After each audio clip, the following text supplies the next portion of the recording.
বিসমিল্লাহির রহমানির রহিম। শুরু করছি পরম করুণাময় আল্লাহর নামে। শুনো, আজকের রাতটা হয়তো অন্য রাতগুলোর মতো না। হয়তো এই রাতেই তুমি যে কষ্টটা কাউকে বলতে পারোনি, যেই দোয়া বারবার ভেঙে ভেঙে পড়েছে, তার জবাব আসতে চলেছে। তুমি কি খেয়াল করেছ, গত কিছুদিন ধরে মনটা অদ্ভুত রকম ভারী, কিন্তু ভেতরে কোথাও যেন একটুখানি আশা চুপচাপ জ্বলে আছে। এটা কোনো কাকতালীয় না, কারণ আল্লাহ যখন কোনো বান্দাকে সুখবর দেওয়ার সিদ্ধান্ত নেন, তার আগে তিনি কিছু আলামত দেখান। সবাই সেটা বুঝতে পারে না, কিন্তু যাদের জন্য সুখবর লেখা থাকে, তারা আজকের মতো রাতেই এই কথাগুলো শুনে ফেলে। এই ভিডিওতে আমি বলবো 5টি আলামতের কথা। যদি এর মধ্যে একটাও তোমার জীবনের সাথে মিলে যায়, তাহলে এই ভিডিওটা শেষ না করে তুমি যেতে পারবে না, কারণ আজ রাতটা তোমার জীবনের গল্প বদলে দিতে পারে। 1 নাম্বার, তুমি কারো কাছে অভিযোগ করতে পারছো না, শুধু আল্লাহর কাছে চুপচাপ বলছো। শুনো, একটা সময় ছিল তুমি কষ্ট পেলে মানুষকে ফোন দিতে, ফেসবুকে লিখতে, কারো কাছে হালকা করতে, কিন্তু এখন অদ্ভুত একটা ব্যাপার হয়েছে। কষ্ট আসে, চোখ ভিজে যায়, তবুও তুমি কাউকে কিছু বলো না। রাতে একা থাকো, চুপচাপ ছাদের দিকে তাকিয়ে থাকো, আর মনে মনে শুধু একটা কথাই বলো, ইয়া আল্লাহ, তুমি তো জানো। শুনো, এটা দুর্বলতা না, এটা একা হয়ে যাওয়া না, এটা হচ্ছে আল্লাহ তোমাকে ধীরে ধীরে মানুষ থেকে সরিয়ে নিজের দিকে টেনে নিচ্ছেন। আর কোরআনে আল্লাহ বলেন, আর তোমরা সাহায্য চাও ধৈর্য ও সালাতের মাধ্যমে। যখন আল্লাহ কোনো বান্দাকে বিশেষ কিছু দিতে চান, তখন তিনি তার কান বন্ধ করে দেন মানুষের কথার প্রতি, আর হৃদয় খুলে দেন নিজের সাথে কথা বলার জন্য। যদি আজকাল তুমি দেখো মানুষ বুঝে না, কিন্তু আল্লাহর কাছে গেলে বুক হালকা লাগে, তাহলে জেনে রেখো, এই আলামতটা হালকা না, এটা হচ্ছে সেই দরজা যার পরেই আসে অপ্রত্যাশিত সুখবর। 2 নাম্বার, তুমি ভেঙে পড়ছো, কিন্তু আল্লাহর উপর তোমার অভিযোগ আসছে না। শুনো, এটা খুব অদ্ভুত একটা অবস্থা। তুমি ক্লান্ত, মনে হয় আর পারছো না, অনেক কিছু ভেঙে যাচ্ছে, স্বপ্ন, সম্পর্ক, পরিকল্পনা, তবুও একটা জায়গায় এসে তুমি থেমে যাচ্ছ। কষ্ট হচ্ছে, কিন্তু মুখ দিয়ে বের হচ্ছে না, আল্লাহ কেন আমার সাথে এমন করলেন? বরং তুমি নিজেকেই প্রশ্ন করো, ইয়া আল্লাহ, আমি কোথায় ভুল করছি?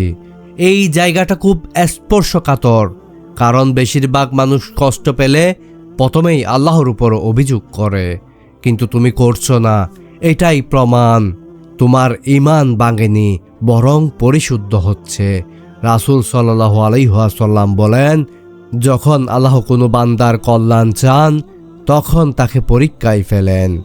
এই পরীক্ষা আসে ভাঙার জন্য না, আসে আলাদা করার জন্য। যাদের দিয়ে কাজ নেই তাদের তিনি ছেড়ে দেন, আর যাদের দিয়ে কিছু দিতে চান তাদের ভেতরটা ভেঙে পরিষ্কার করেন। যদি তুমি আজকাল কষ্টে পড়ো, তবুও আল্লাহকে দোষ দিতে না পারো, তাহলে জেনে রেখো, এই আলামতটা খুব কাছের ইশারা। সুখবরের আগে এমন নীরব ধৈর্যই সবচেয়ে বড় চিহ্ন। 3 নাম্বার, তুমি হঠাৎ করেই মানুষের ভিড় পছন্দ করা ছেড়ে দিয়েছ। একটা সময় ছিল মানুষের সাথে থাকলে ভালো লাগতো, আড্ডা, হাসি, কথা, সব কিছুর মধ্যে একটা রং ছিল। কিন্তু এখন মানুষ আছে, তবুও মন বসে না, কথা বললেও মনে হয় কেউ আসলে বুঝছে না। তুমি ভিড় থেকে সরে আসছো, চুপচাপ থাকতে ভালো লাগছে। অকারণে কথা, অকারণ কথা, অপ্রয়োজনীয় সম্পর্ক, সব কিছু ক্লান্ত করে দিচ্ছে। তাহলে শুনো, এটা অহংকার না, এটা একাকিত্বও না, এটা হচ্ছে আল্লাহ তোমার চারপাশ পরিষ্কার করছেন। যখন কোনো বান্দাকে নতুন এক অধ্যায়ে নেওয়া হয়, তখন পুরনো মানুষ, পুরানো শব্দ চয়নের সাথেই তার মন আর মেলে না। আর কোরআনে আল্লাহ বলেন, আল্লাহ যাকে চান তার বক্ষ খুলে দেন ইসলামের জন্য। এই বক্ষ খুলে যাওয়া মানে সবাইকে আর দরকার হয় না, শুধু আল্লাহই যথেষ্ট হয়ে যান। যদি আজকাল তুমি লক্ষ্য করো একাকিত্বে বসে থাকলেও আল্লাহর কথা মনে পড়ছে, তাহলে এটা নিছক অনুভূতি না, এটা সেই প্রস্তুতি যার পরেই আসে সবচেয়ে অপ্রত্যাশিত সুখবর। 4 নাম্বার, দুনিয়ার জিনিসগুলো হঠাৎ করে গুরুত্বহীন লাগতে শুরু করেছে। একটা সময় ছিল টাকা, সফলতা, মানুষের স্বীকৃতি এগুলোর জন্য মন ছুটে যেত, কিন্তু এখন পেয়ে গেলেও যেন তেমন আনন্দ আসে না, আর না পেলেও আগের মতো ভেঙে পড়ো না। মনের ভেতর অদ্ভুত একটা প্রশ্ন জাগে, সব পেলে কি হবে? শুনো, এটা অলসতা না, এটা হতাশাও না, এটা হচ্ছে আল্লাহ তোমার চোখের পর্দা একটু সরিয়ে দিচ্ছেন। আর কোরআনে আল্লাহ বলেন, জেনে রাখো দুনিয়ার জীবন খেলাধুলা, সাজসজ্জা, পারস্পরিক গর্ব আর ধন সম্পদের প্রতিযোগিতা ছাড়া কিছুই নয়। যখন আল্লাহ কারো জন্য বড় কিছু প্রস্তুত করেন, তখন ছোট জিনিসগুলো আপনা থেকেই ছোট হয়ে যায়। তুমি এখন সেই শূন্যতাটা অনুভব করছো, ওটা অভাব না, ওইটা জায়গা তৈরি হচ্ছে। যদি আজকাল তুমি দেখো দুনিয়ার অনেক কিছু হাতের মুঠোয় এসেও মন ভরে না, তাহলে জেনে রাখো এটা আলামত। এই আলামতটা খুব কাছের ইশারা, কারণ আল্লাহ কখনো পুরানো বোঝা নিয়ে নতুন রহমত দেন না। 5 নাম্বার, শুনো, একটা সময় ছিল তুমি দোয়া করতে শুধু চাইতে, ইয়া আল্লাহ এটা দাও, ওটা হয়ে যাক, এটা ঠিক করে দাও। কিন্তু এখন তোমার দোয়ার ভাষা বদলে গেছে। এখন তুমি বলো, ইয়া আল্লাহ যেটা আমার জন্য ভালো সেটাই দাও, আমি না বুঝলেও তুমি বুঝো। শুনো, এটা খুব বড় পরিবর্তন, কারণ এটা মানে তুমি আল্লাহর উপর ফলাফলের দায়িত্ব ছেড়ে দিয়েছ। আর আল্লাহ যখন দেখেন একটা বান্দা আর জেদ করছে না, বরং বর্ষা করছে, তখনই তিনি বলেন, আমি এখন শুরু করি।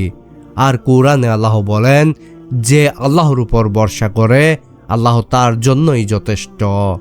এই পর্যায়ে এসে অনেক সময় দোয়ার সংখ্যা কমে, কিন্তু দোয়ার গভীরতা বেড়ে যায়। আর ঠিক এখান থেকেই সুখবর আসে এমনভাবে যেটা তুমি কল্পনাও করনি। যদি আজকাল তুমি অনুভব করো সব কিছু আল্লাহর হাতে ছেড়ে দিতে মন চায়, তাহলে জেনে রাখো এই আলামতটা মিলে গেলে আর অপেক্ষা দীর্ঘ হয় না। প্রিয় ভাই ও বোন, শুনো, এখন যদি তুমি এখান পর্যন্ত এসে থাকো, তাহলে এটা কাকতালীয় না, কারণ সবাই এই ভিডিওটা শেষ পর্যন্ত শুনে না। শুধু তারাই শুনে যাদের ভেতরের কষ্ট আল্লাহ আগেই দেখেছেন।